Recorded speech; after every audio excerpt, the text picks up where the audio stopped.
মানে আমি বলছি অ্যান্টিবায়োটিক করে করে মাছের মাছটা মানে বড় হয়। মাছ লম্বা আছে।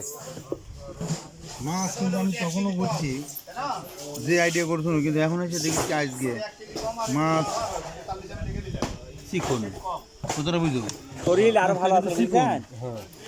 মাছের কিন্তু দেখো একটা জিনিস খেয়াল করে, আমি সারা জীবন দেখেছি পোকা পেট এইভাবে কিলোতে।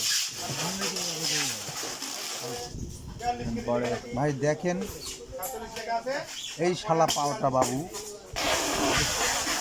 এই মাছটা অ্যান্টিবায়োটিক খায় কি করছে,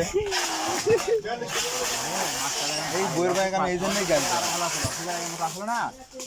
বডিটা কমে গেছে, আর ফেলবে না। বডিটা যখন কমে গেছে যখন সার মাছটা চিকন থেকে এটা আসলেই দুলা ভাই, শালা করার অধিকার আছে তো।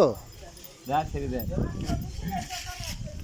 ওই একই হলো 48-এর 1 কেজি কম, একই হলো। ভাই নাই কোন লিটন ভাই ডাকছেন? এটা কি লিটন ভাই নাকি? কাবাই আসু মরার সময় ওকে ছাড়িচ্ছে। ঘটনা হচ্ছে কি খবরে